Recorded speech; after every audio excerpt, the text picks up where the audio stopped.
uncensored. Welcome to COASTER-net Uncut. Hello, ladies and gentlemen, and welcome back to COASTER-net Uncut, the first uncut of the brand new year. And as always, I am here with you, Andy Rabarchek from Chicago, Illinois, joined by Danny New Year himself. Now, granted, he's not in his birthday suit, thankfully. He's not dressed up like Baby New Year, but he is here. Thankfully, you folks wish. Well, there's probably some people out there that wish, but that's not that type of show.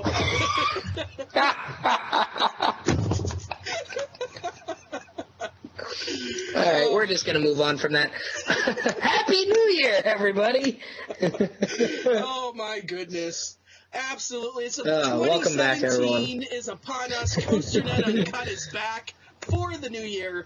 And, Danny, we've got a show tonight that literally, I do not exaggerate, people have been begging for. Every time I go to YouTube, every time I go to the forums, every time I go to Twitter, there is a new person asking us to talk about Mean Streak and what's happening. Yes. And you know what, Danny? Yes. I say let's not talk about it. Let's talk about something else tonight, right? All right, let's talk about that wonderful family suspended coaster that they're building at Dutch Wonderland. So tonight, an entire show dedicated to Merlin's Mayhem, folks. No. No? We'll talk about Mean Streak. Why not? We'll talk about Mean Streak. Oh, all right. Well, okay, here's something. I said this to you earlier. It seems like every time we give in and do one of these shows, like the next day, something exciting happens, and then we got to talk about it again. Yeah. So I think there's been nothing that's happened in the last, month or two, really, since they started getting tracked. So now we're going to talk about it. So look for, in the next few days, for something to actually happen. Big announcement before this gets released. So just assume that there'll be a big announcement that you already know about that we don't know about. Plot twist, it's called the Lake Erie Monster. Oh, no. Yes, I see it. I can see it happening.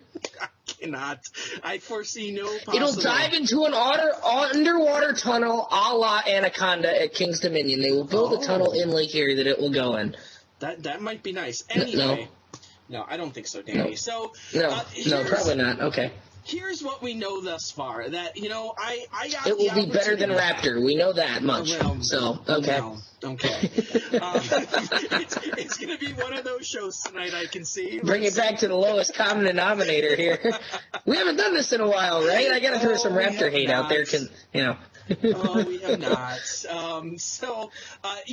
you know, Danny, and as many of our YouTube followers know, that we posted a video from mid-December, or the beginning of December. Sometime in December, I went to Cedar Point for the Ride Warrior Club holiday party. I got to view Mean Streak firsthand. Granted, we did not get very close to it. We didn't go all the way back there. But there's definitely work being done. If you watch that video, you can see almost the entirety of the middle portion of that ride being completely removed. In the Stoke City parking lot, there's numbers and numbers of piles of wood stacked up. There were a number of RMC-style metal bents that they connect to the wood structure. And also there was some RMC track, but you already know that there was RMC track there because at the end of the season, there was RMC track there and an RMC truck there. Mm-hmm. So first of all, I'm very confused by all this clatter out there that some people posted some illegal pictures this past weekend about, taking photos of the lift hill and all this and all that. Was there really a debate as to if this was going to be RMC? Like, come on, you're telling me that Cedar Point would have gone out of their way. People are acting like they're surprised. Exactly. Like, you're telling me that Cedar Point would have gone out of their way to buy a piece of RMC track to put it next to Mean Streak just to screw with people? Come on. Once that track showed up, everyone knew this was going to be an RMC. Plus, if you look at the structure itself, and the work that they've done thus far, it's an RMC. Okay, so let's get past that. I guess we have to say that it's an Iron Horse project because so many people were surprised by it. But let's move beyond that and let's try and figure out what's actually going on here. Now, the first thing that struck me on that tour when I got the first look at Mean Streak, I was really, really surprised at how much it looked like New Texas Giant. That if you think of New Texas Giant, the feature that strikes me the most is you have the two wood structures on the sides that go up high with the lift hill and then that first overbank. And then in the middle, it's a lot of low to the ground stuff that they've cut away a lot of the structure. And let me say, I got that distinct feeling that Mean Streak is going to be like that as well. Now, granted, I think they're going to do some other stuff in there, but Well, Mean Streak and New Texas Giant were built around the same time by the same company, and they were very, very similar rides. Mean Streak was just a little bit bigger. So it would make sense that we might see something similar here. You and I have differing opinions on New Texas Giant, and then we agree on certain aspects of it, I think. I very much enjoy it. You are not as big of a fan, although we do both agree that it does kind of slow down a little bit at the end. So, but Mean Streak being a little bit larger, maybe there's a way to eliminate some of that. Maybe it's a combination of shortening up the track a little bit and it being a little taller that kind of gives it some more speed. But we don't really know if we're going to basically see New Texas Giant kind of done again, or if we're going to see a vastly different approach. Because RMC has done a lot of different things since it seems like you look at the rides like Twisted Colossus, Wicked Cyclone, Outlaw Run, Medusa Steel Coaster. We've seen a lot of different things since we saw New Texas Giant, and it almost makes New Texas Giant look like the conservative approach to the whole Iron Horse. I mean, I mentioned Outlaw Run, but to the whole Iron Horsing concept, New Texas Giant kind of seemed like a conservative approach when you see what they've done with rides like Wicked Cyclone, Medusa, and now Twisted Colossus as well. So it'll be interesting to see if we see kind of a blend between some of those newer rides and then New Texas Giant, which was their first real stab at it. Yeah, and I think that needs to be stated that I don't think that this is going to turn into New Texas Giant. I have a lot of issues with New Texas Giant. The first one are the number of overbanks, where I think the weakest element ever placed on an RMC, and I've said this before, is the overbank, where it kills the speed on New Texas Giant. It kills the speed on things like Iron Rattler. On something like Goliath, I don't think it's not that complete overbank, so I don't think Goliath at Great America is hurt a lot. Goliath is very much a very short ride. Yeah. So I think you get away with it there. But I hope to not see a lot of overbanks. And my second issue with New Texas Giant was the fact that it dies at the end. I like the first drop. I like the first half is generally exciting. But the second half, you just start meandering through the course, like you're going through hills, very much like the feeling I got on Storm Chaser that people have chastised me about for the past calendar year as well. First half is good, second half is meh. Yeah, exactly, and that's the way I felt on New Texas Giant, that I've been on enough RMCs to know this. Same thing with Wicked Cyclone to some extent. I think Wicked Cyclone does enough different where it's just the ending that kind of feels like the very ending that feels like, okay, we're just trying to get back to the station here, without a lot of speed. But the thing I look at is sometimes RMC, I feel that Lightning Rod has set a new tone for RMC in my book. That when I look at things like the quadruple down on Lightning Rod, which is arguably maybe the best element on any roller coaster anywhere in the world, I think, and I voted that way too on the aside from Mantis Pretzel Loop and Wing Dip, but okay, we'll move on from that. Yeah, stop. I mean Raptor's Cobra Roll. That's what I meant to say. Helix at the end is the best thing on Raptor. Stop it.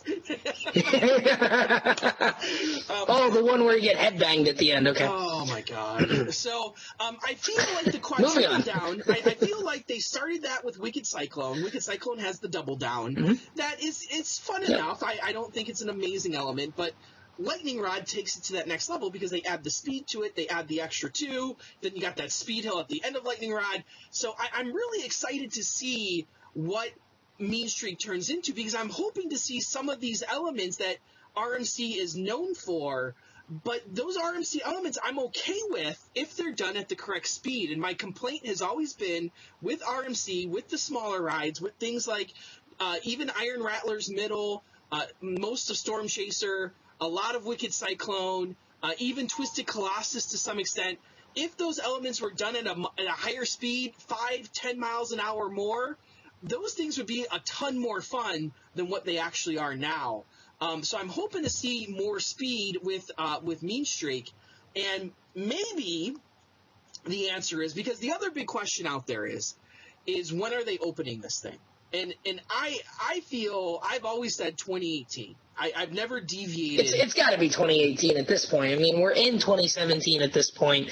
We're doing this on New Year's Day. This is not a 2017 ride at this point. I don't believe it is. And some people are like, well, maybe they'll open up mid-season. Maybe they'll open it up. And I'm like, why? Why open that up mid-season? Why, why would you plan it that way? Exactly. That doesn't make any sense. So to me, this is clearly a 2018 ride, and some people will then counter with, well, why did they start so early? And I don't have a very good answer for that other than maybe New Texas Giant took a year and a half to do, folks. Let's keep that in mind. Now, granted, that was their first stab at it, but again, if RMC has other projects going on, which they didn't when they did New Texas Giant, you got to consider that. Mean Streak is a bigger ride. There's going to be more deconstruction and more reconstruction, arguably, and we don't know how much more difficult. Again, New Texas Giant was, by comparison to the newer rides, a more conservative approach. So if we see some more extreme elements, it's going to take a little longer to do those things. So these are all things that we have to kind of run through the matrix of, what we're really looking at here. And, I think we can take a little bit of an example from Holiday World here. Holiday World worked backwards from when they were going to open Thunderbird and said, okay, this is when the first track of steel is going to arrive, so we need to announce it before this date. And lo and behold, they did the whole Christmas in July thing, and a week later they started getting track. Same thing is going to go on here. They say, okay, if we want to open it opening day of 2018, this is how far back we need to start doing construction, and maybe leave a little bit of leeway in there for some issues, because we know that not all our RMCs have opened smoothly, especially as of late. They closed Mean Streak when they did for a reason, I'm sure. They didn't just say, oh, well, let's just close it on that date. And, because, Mean Streak doesn't always operate during the haunt season anyways. Is that correct? It has gone down during a number of different haunt seasons for maintenance, so that they can get a jump on the maintenance. And then also, keep in mind that Mean Streak was never on the Friday night lineup, even when it wasn't under maintenance. So Friday nights were never open for Mean Streak for most of the time. And I'm thinking in the recent history, I can't go all the way back, because they only open so many rides. Even rides like Gemini are closed on Friday nights during Halloween weekends because they just don't have the staff to open everything. Exactly. So, and Mean Streak's on that list. So, that plays into it. But, I'm thinking to myself here, the timing of it might explain a few of the issues that, I have with New Texas Giant. It might help those issues. What if they had some sort of mid-course launching system to intensify the speed on the second half of that ride? Right, that's what you've always said is the launch, mid-course launch. So what you can do is obviously you're going to need more time to build that launch, because you look at the issues that you've had down at Dollywood that seem to be rectified, maybe not rectified. We're not really clear on the status. They announced that Lightning Rod would not open the last 2 operating weeks of the season in preparation for 2017. So it seems like, now we don't know if that's launch related or if it was maybe weather related. Maybe the forecast was just poor. But it doesn't seem as if it's 100% resolved just yet. Yeah. So maybe they're trying something different with this one, putting a launch in the middle, a more standard launch. My one fear with that is I do think it would help the ride immensely. If you had a launch in the middle of New Texas Giant, I think it would be amazing to get through that second half a lot quicker. However, you have a ride right next door that basically has that same thing going on, has a lot of inversions, has a lot of speed, and a launch in the middle. And obviously I'm talking about Maverick. Is that too similar to have those two style rides right next to each other? I don't know. That's an interesting point. I mean, nobody's going to confuse Mean Streak with Maverick, but here's what I'm going to throw out there. And I don't know if I made this point the last time we did this or not. Did we know that the track, like the brown track, was there last time we talked about this? I'm not sure if we did or not. I don't think we did. Because here's what I've said to you on many occasions, and I've said this to several other people, and this is a wild, wild theory. I don't think this is what's going to happen, but it's speculation on my part. Just a wild theory that if it happens, you heard it here first, because I'm the only person I've ever heard say this theory here. When I saw the brown track show up, and some people were calling it like maroon. No, it's brown. It's brown. I mean, let's be honest. It's brown. Yeah. It's more brown than Valraven is, and Valraven is very clearly brown. It's got some gold and yellow in there, but this is brown. This is like dirt brown. So, and I understand it fits in with the Frontier Town theme, all that. I get it. But it's going to be very difficult to market this as a different ride when you have brown track. Like New Texas Giant has the bright red track. Wicked Cyclone, Iron Rattler, bright orange track. Twisted Colossus, bright blue and bright green track. Medusa Steel Coaster has the bright orange track. The brown track, I don't know. I feel like there's some people who are going to have a disconnect there and just say, oh, well, that's the same ride. Now, unless they change, again, it looks like they'd probably have to change the whole name. Same thing with like Mantis and Rougarou. A lot of people would walk up to it and think, oh, well, it's just repainted, but with the whole new name, then they can maybe market it a bit better. But it seems a very odd color choice to do the brown. Like, even a gold or a silver would still fit in, but look a little different, even if it was like yellow. So my crazy theory is that what if it's brown?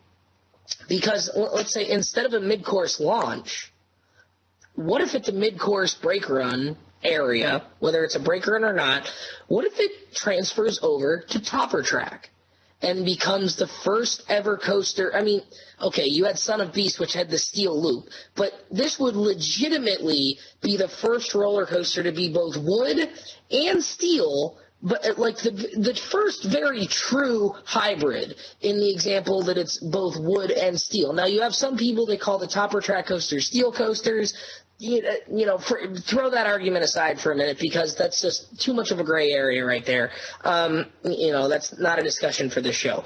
But I was talking to a friend of ours on the show. I won't give his name. But I was talking to him about this theory, and I made the point that,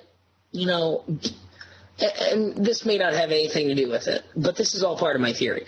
Cedar Point is probably not too happy that not only have they lost the best park golden ticket to Europa, and let's face it, they're not getting it back because Europa's lead is widening each year now, and they've now lost the best steel coaster title to Fury 325. And Cedar Point only got a golden ticket this year because they were voted Park of the Year, probably mainly because they hosted the awards, and the GTAs probably felt kind of bad that, oh, you're hosting, and it's going to be the first time in the history of the awards that you're not getting one. So we're going to give you Park of the Year. So how would Cedar Point come back and really stick it to the golden ticket? Now, I know this has probably been in planning, much longer than this, but how would Cedar Point really, really stick it to the golden tickets? They would say, ha, we have a coaster that you can't rank in the wood rankings, and you can't rank them in the steel rankings, because is it wood or steel? It's both. Oh, it actually is both. So now we're going to create our own category to completely screw with your awards after you took Best Park away from us, and now you've taken our best steel roller coaster back. So I don't know. Wild theory, but if they have the brown Iron Horse track, the transition to the Topper track would not really be that visible. And RMC has been very, very clear. It's the same technology. We know they run the same trains on both styles. So this would actually be possible. From an engineering point of view, this would be possible. And like Lightning Rod, Goliath, their transfer tracks are Iron Horse track. They aren't Topper track. I mean, we've seen that. We've taken pictures of that. We've proven that. So that proves that it should work. So Cedar Point's always been about the records. They've always been about doing new and exciting stuff. This would be something new, and I mean, it's RMC, so obviously people are excited about it. You and I will be reasonable coaster enthusiasts and reserve judgment until we ride the ride. But would agree or disagree that would be new and exciting for the coaster world, because save Son of Beast, it hasn't been done before. I think it would be new. It would be new. I question if it would be exciting, because here's my issue, that I think it will further send I don't know about the GP. I'm not speaking about them. I think any change to Mean Streak done by RMC is going to be a huge success. I'll talk about that later. But I think this, for the perspective of the enthusiast, will only send that debate into a whole new category of whether or not Topper track is actually wood coaster. That if you can so easily change between a wood coaster and a steel coaster, I think it raises a lot of questions where you could. But that's what's going to end up happening. That's what's going to end up happening. They did it on Son of Beast. So. And here's the other thing.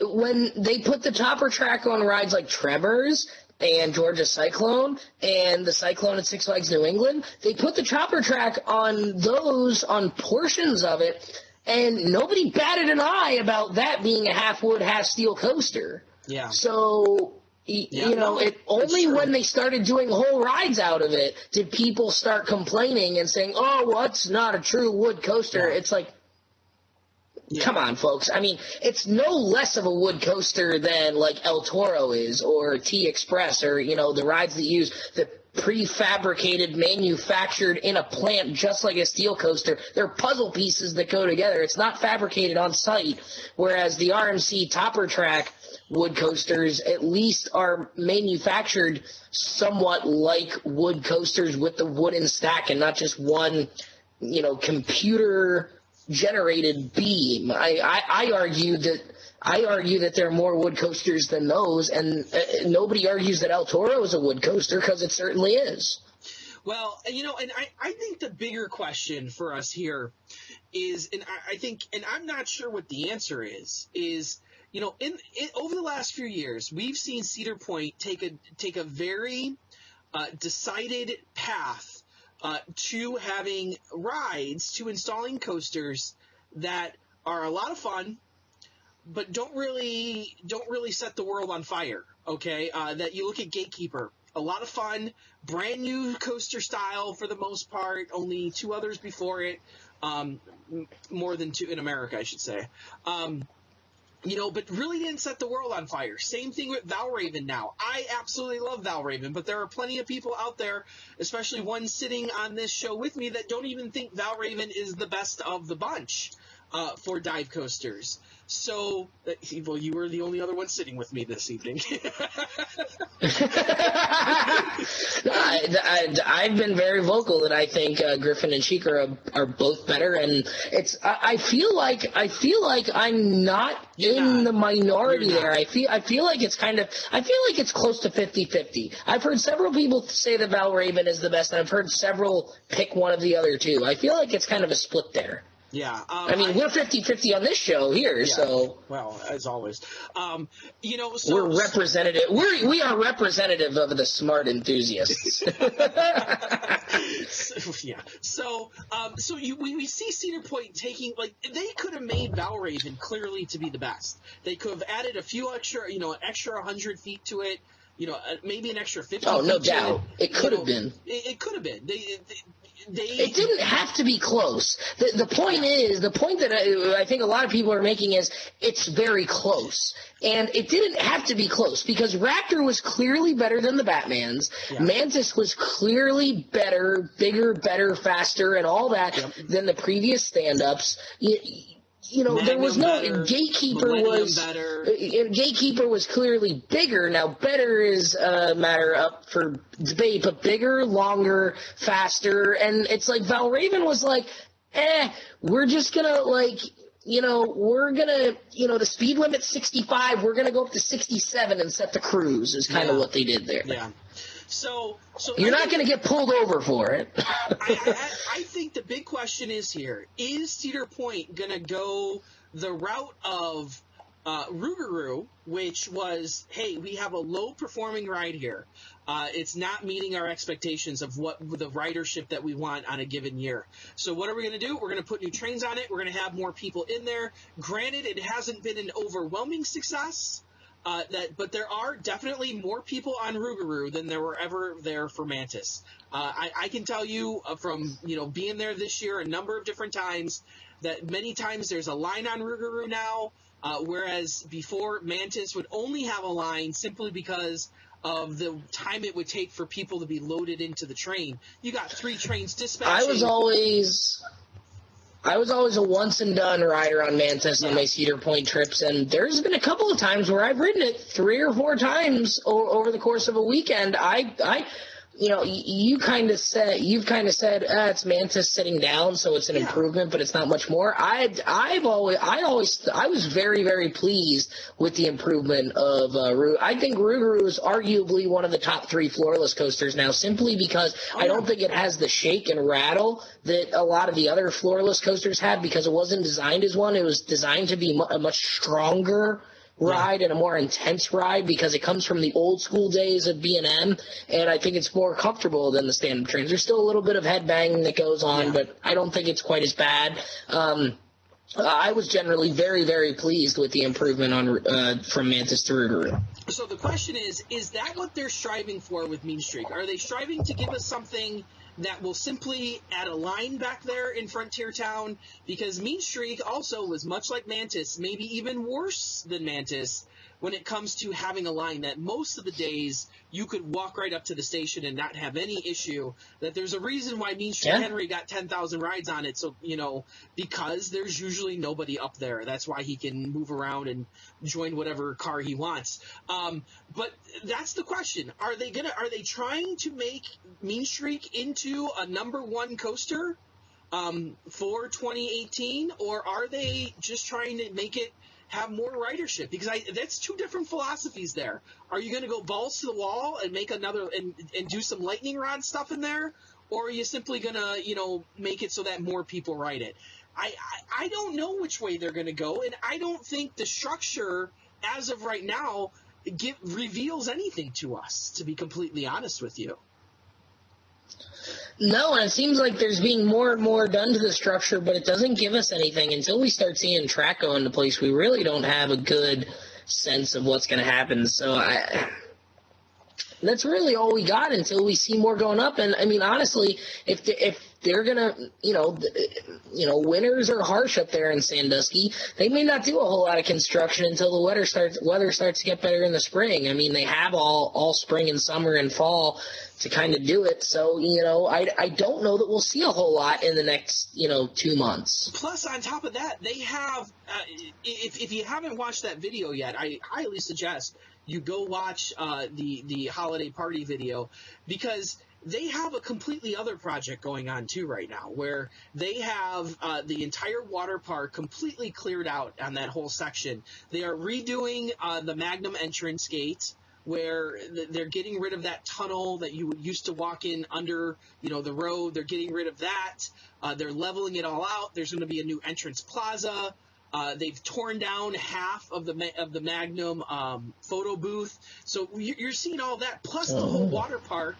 Plus, on top of that, they're building a whole new hotel tower that isn't scheduled to be open until 2018 as well. So, there's a lot to be done here over the off season. And when I was there at the beginning of December, basically land had been cleared for that no other real construction had even started at that point. So, there's a ton of stuff to be done. So you wonder how much, okay, let's get Mean Streak into a place, get it started, get it going, and now I don't foresee. A lot of people are like, oh, at Winter Chill Out, we're going to get an announcement on Mean Streak. I don't think it's going to happen. I think if they don't do anything in the next 2 months, they're not going to be. They need to make an announcement when there's so much, when they can't avoid doing stuff that gives stuff away. Like we saw before we got the Maverick announcement, we saw the low to the ground turns. That didn't really tell us much. And then we saw like the corkscrews start going in, and people started saying, oh, well, obviously they're going for the inversion record. But then we got the announcement. It's like, nope, we're just trying to build a fun ride.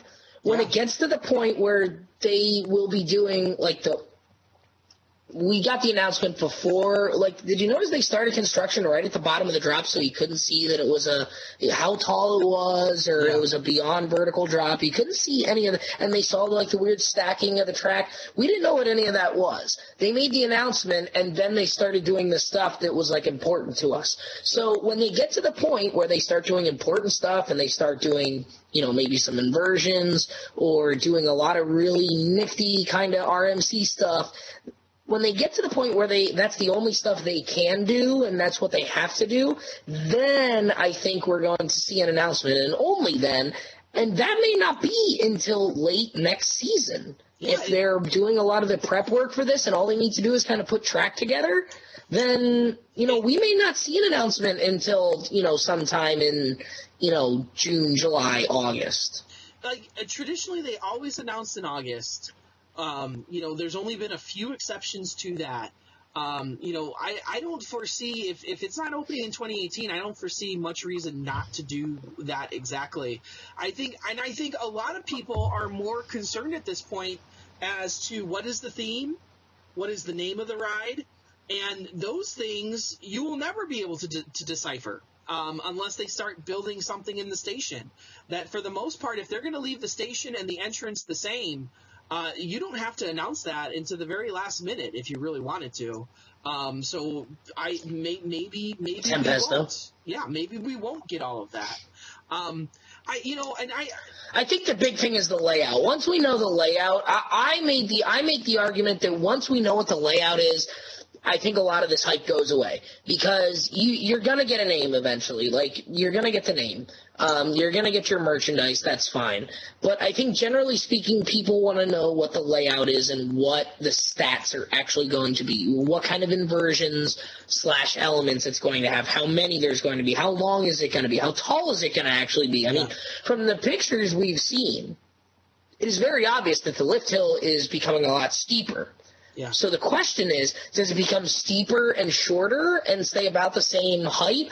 Or it's quite an increase. I mean, I pointed this out to you when you and I were looking at these photos that someone had sent us. Or do they go the same length and then all of a sudden this becomes a 250, 260-foot ride? Which maybe it does. And if that's the case, then you can have a ride the length of New Texas Giant and have it be exciting start to finish. And have good speed start to finish if you do it right. So, I don't know. There's a lot of possibility here, and I think the layout is the big one. Once we know what the layout is like, I think a lot of the speculation and a lot of the hype goes away, because at the end of the day, you can give a ride a crappy name.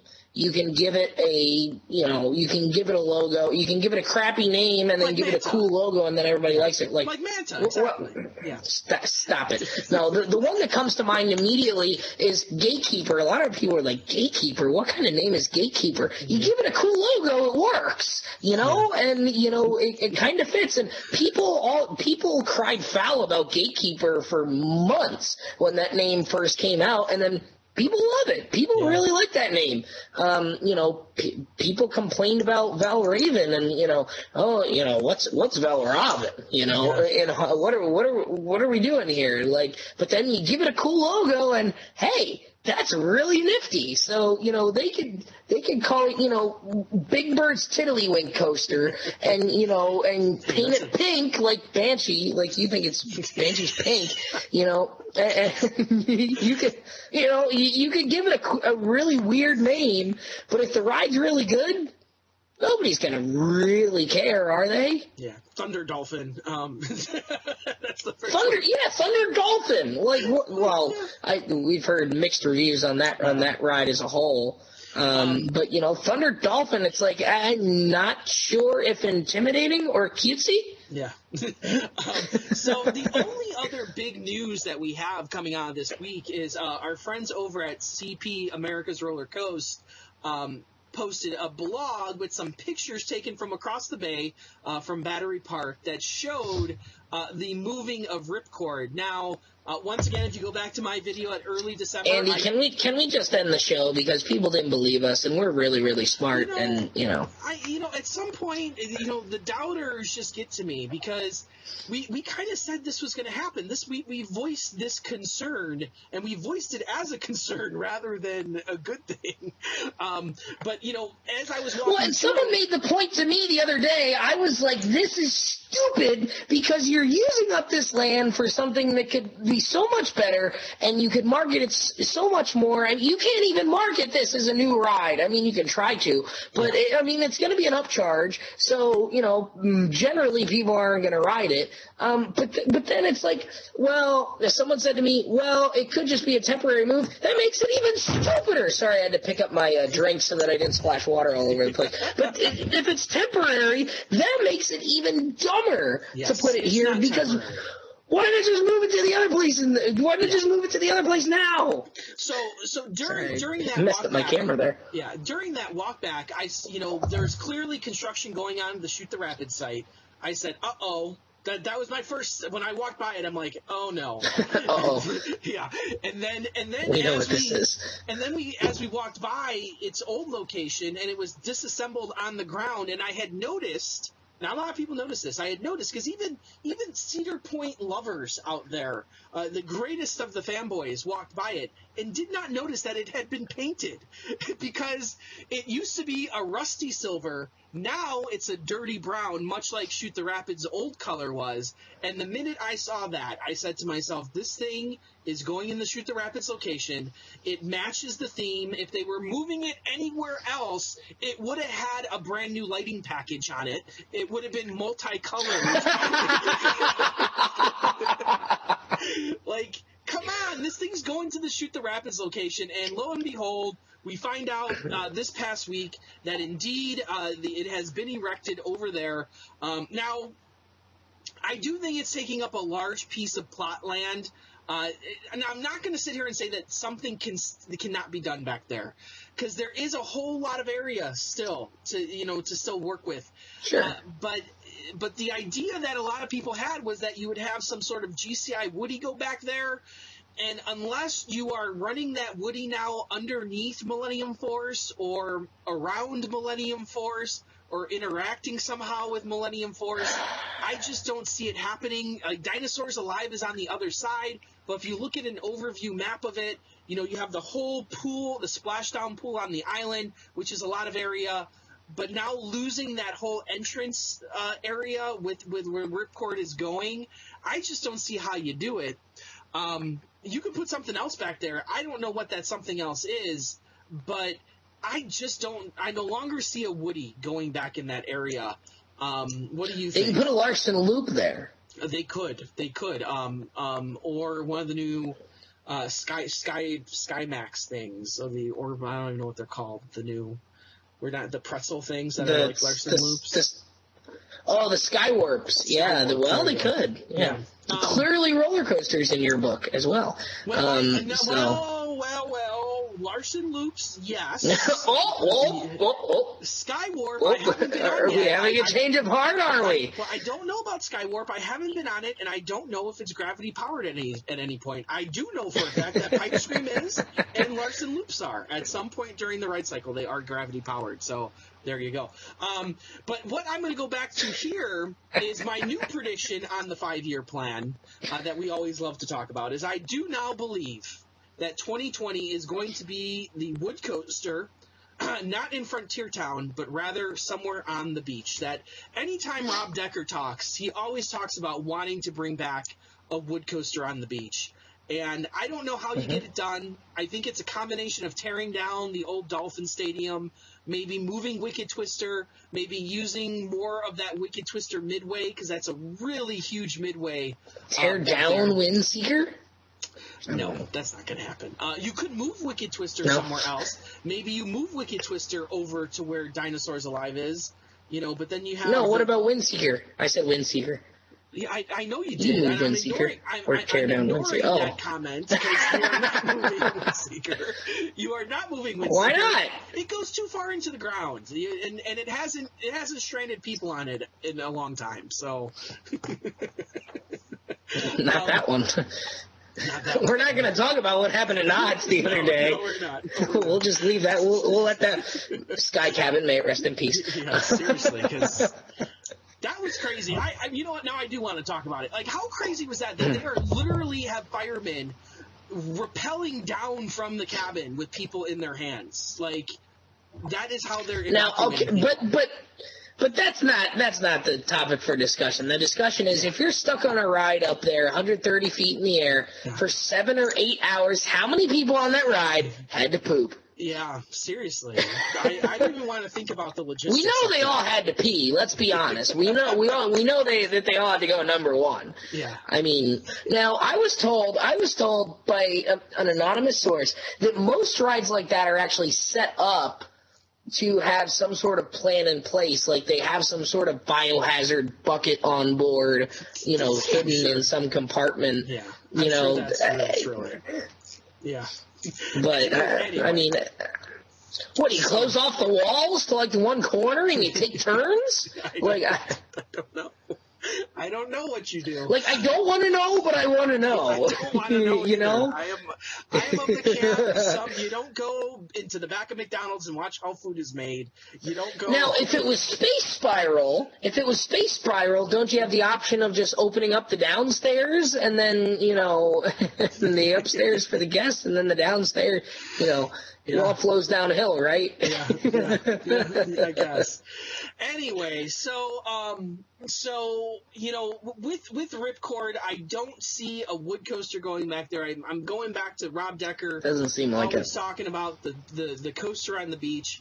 I don't know. Maybe we want to update the 5-year plan. So we got 2017 water park, 2018.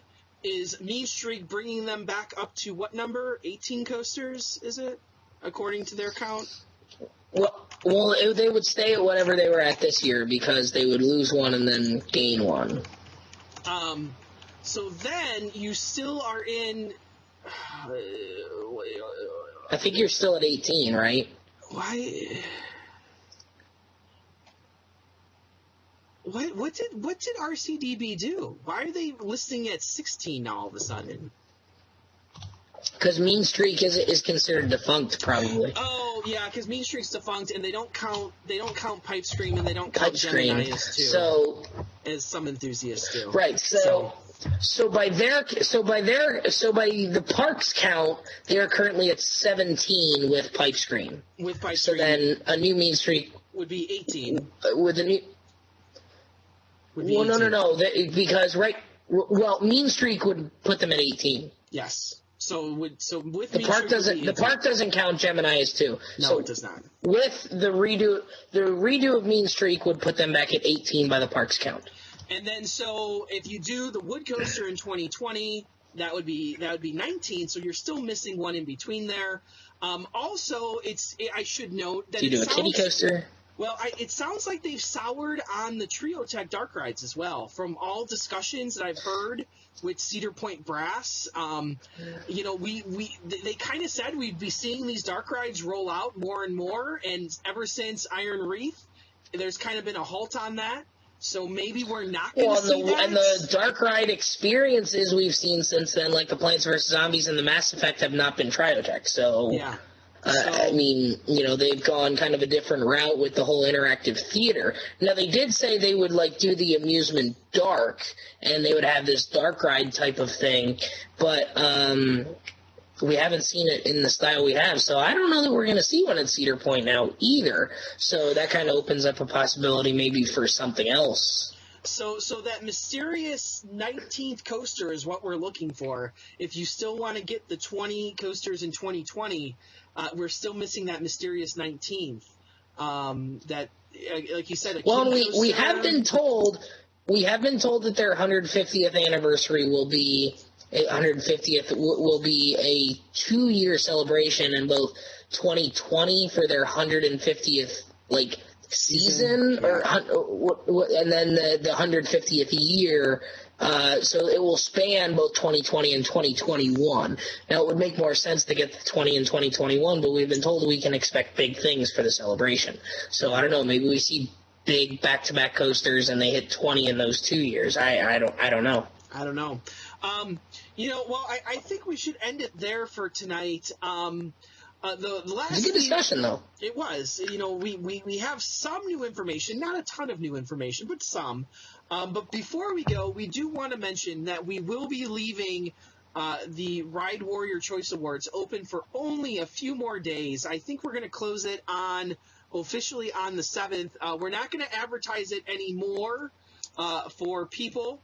But since you are our valued YouTube listeners, the Ride Warrior Choice Awards, there'll be a link down in the description where you can participate to determine who will make it to the Thrilling 32. And ultimately, the Ride Warrior Choice Awards will have a full bulletin, just like the GTAs do, on the top vote getters for every category as well. Yep, that's right. We've kind of combined the Golden Loops and the Thrilling 32 poll into the giant monstrosity that is now the Ride Warrior Choice Awards. And we changed the name up a little bit this year to the Ride Warrior Choice Awards so that we could actually kind of market it a little better so that people don't feel that it's affiliated with one site in particular. Because at the end of the day, we're not trying to bias this towards COASTER.net. We're not trying to bias it towards ACE or TPR or, you know, any one group, you know, Coaster Crew, any of those, you know, Great Ohio. We're not trying to bias it towards any one group, any one website. That's one of the things we've harped on over the years is this is open to everybody. We want everyone and anyone who wishes to participate, whether they've been on 500 roller coasters or 5 roller coasters. We want as many people as possible. So that's why we've kind of rebranded it under the generic name, the Ride Warrior Choice Awards. There will eventually be its own website. You know, Andy and I are kind of working on that behind the scenes to have a separate website that is dedicated just to the Ride Warrior Choice Awards. That will have the history of the Golden Loops and the Thrilling 32 on there, so we can kind of see how we got there. And when you folks are doing your Thrilling 32 bracket challenge things coming up in the coming weeks, after we reveal the bracket here in a few weeks, you can go to that and you'll be able to see how certain rides performed in the past years, and maybe that'll aid you a little bit in successfully picking your coasters when it comes time to fill out your brackets. Hopefully by the end of the month or so, you're going to know what the bracket is, and be able to do that. I actually have the Excel sheet up on my computer right now, working on putting in some submissions right now. So no, you will not find out who the winners are, but we will have the whole, we will have the wood and the steel coaster rankings, and in addition to that, we will have all the winners of the different questions that we asked you. I think there were 14 or 15 questions